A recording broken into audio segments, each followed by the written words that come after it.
Hello everyone, welcome back to my channel. This is Rob Finds Treasure and we have another penny hunt and album fill episode. This is going to be episode number 9, penny box number 9, and I want to thank Stacy Hall for supplying this box in trade from Massachusetts.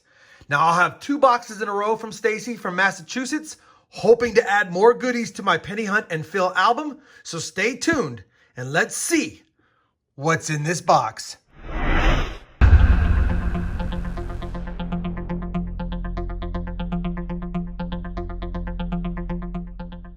So as mentioned in the intro, I'm pretty excited about this 2-box hunt. 1 box in this video, 1 box in the next video. But I love myself some Northeast penny boxes because I get to check for a lot more varieties that I have listed on my mat that I don't find in my Dallas-Fort Worth area. Now, we have done several Northeast boxes, 6 of them in total from the Northeast, but those were Connecticut boxes. We've done a box from my area in DFW and a box from California. For those of you that are not caught up on this Penny Hunt and Fill album series and you might have missed the first 8 episodes, I do have a playlist to the whole series down below if you'd like to check it out. And I'll even put a link to the playlist up here. That way you can get caught up on the first 8 boxes before seeing what we find in box number 9. Now, for those of you already caught up, you'll recall that in this penny folder, we have actually now found 137 of the 234 pennies needed to complete this album. I have done a good job of finding nice red cents in the 90s and the 80s. We do have some needed replacements in the 70s and 60s, but we've done a pretty good job of filling up most of the more modern stuff, the memorial backs, and now we've got to focus on the wheat cents. I'm still missing quite a few 40s. I'm missing a ton of 30s. And of course, the 20s and teens are going to be a lot more tougher, but we're going to do the best job we can and see how many we can get filled up through 25, maybe 50 boxes, somewhere in that range. Now that you're caught up and you remember where we're at on the series, it's now time to do a box opening. Now, I want to thank Stacy Hall again. He did write circulated on here, so I'm assuming he already popped the top and validated it, but it's been taped in transit, so I need to pop the top now and just double check that we do have a box to hunt. Let me get this opened up. We'll take a look at some of the enders together. All right, I've scored the tape. The box is ready to open. We'll just take a quick peek, make sure we have circulated cents. And we do, and it looks like we're going to have possibly a 1970 copper cent right off the bat, and maybe another one. So it could be a box full of copper, and that would be nice because I do save copper cents, and we need them for the album. All right, let me go ahead and push this back, and we'll get the hunt started. And as a reminder, if you like my penny coin hunt mat and you want any of my coin hunting mats, I have links to those down below as well as up here. All right, box number 9. I'll see you guys on my first find. Roll number 2, we have our first wheat cent of the box. It's going to be a last year 1958 Denver, but it kicks us off. Roll number 6, wheat cent number 2. And that's going to be a 1939 Philadelphia. And I don't think we need it, but it's good seeing one from the 30s for sure. We're on roll number 10, and when I opened the roll, I noticed there was like a bubble inside, so either something stuck to one of the coins or something else. It's right here. So I figured we'd pull it out together and see what the heck is going on here. Oh! It's a counter-struck wheat cent, and it's got the, I think that's the Masons, the Freemasons logo, and it's a 54 something. What is it? No, it's a 51D. Don't think I need a 51D because I wouldn't want to use this one, but that's kind of a cool little thing right there. Definitely an oddity, and it is wheat cent number 3 for the hunt. Same roll, and we're going to have wheat cent number 4. It's just a few coins later, and this one's going to be a 1955.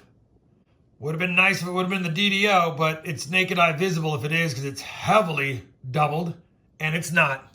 We'll take it though. 4 wheat cents, still on roll 10. Make that 5 wheat cents. Back of the same roll, we have another one. And that's a 1949 Philadelphia. Roll 12, wheat cent number 6. Obverse facing, a 1948 Philadelphia. Roll number 14, pulled it out, flipped it around. 1944 wheat cent ender. Figured I'd show it outside the roll. Confirmed. 44. Wheat cent number 7. Roll 16. Wheat cent number 8. Another obverse face, another Philadelphia minted 1942. Roll number 19, and we are already on wheat cent number 9.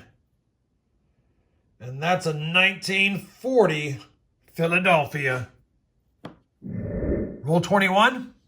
Wheat cent number 10 for double digits. 1946 Philly. Roll 26. Wheat cent number 11 is going to be another 1951 Denver. This time, not counterstruck though. Roll 27, and I haven't been showing the Canadians, of which we have found 7 because in a Northeast box you find quite a bit.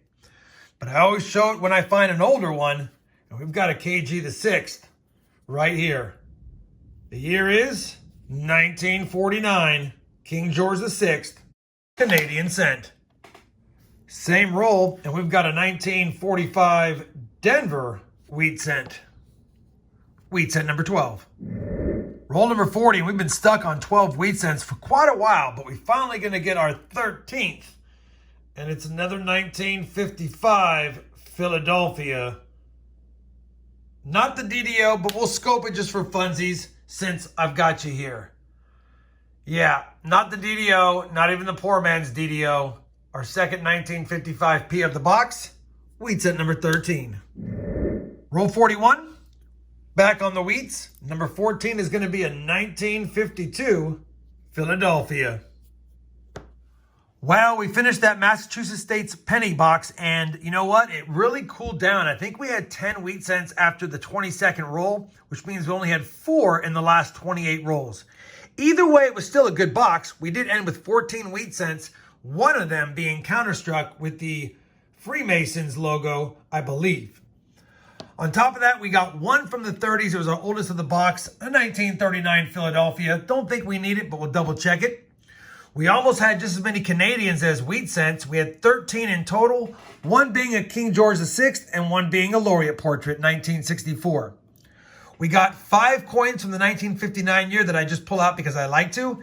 And we do have a handful of decent copper cents. They're all not the greatest, like that 73S, but S cents are hard to come by, and I'm going to check it against the album anyway.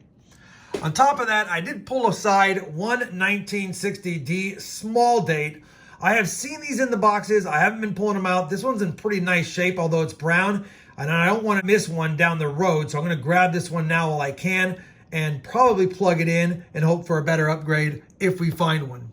That being said, even though it was a good box, I don't know how many spots we're going to fill in there. We almost filled the copper cup, but will we put any more album fillers into the book? We'll have to see. Give me a few minutes. I'm going to run through the wheat cents and the nicer copper cents and see what we plug in and give you a final wrap up. All right, we have combed through today's finds and not a lot of action on today's video, but we did have some things that we did. We upgraded 4 of the copper cents. We upgraded the 1973S. It does look nicer in the album. It's not the best example, but it's definitely a better upgrade than we had, as well as the 1970D. Not too shabby itself. We also updated the 1963, which is back here, Philadelphia, and the 60D large date, a fine upgrade.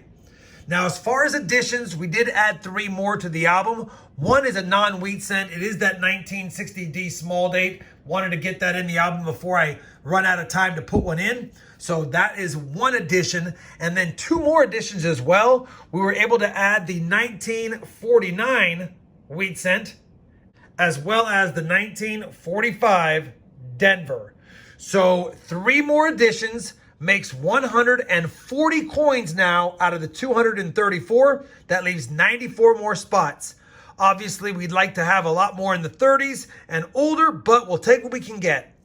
Hopefully, despite the lack of extra finds in this box, you guys still found this penny hunt and album fill video entertaining. If you did, please drop a thumbs up. And as always, everyone, happy hunting and thanks for watching.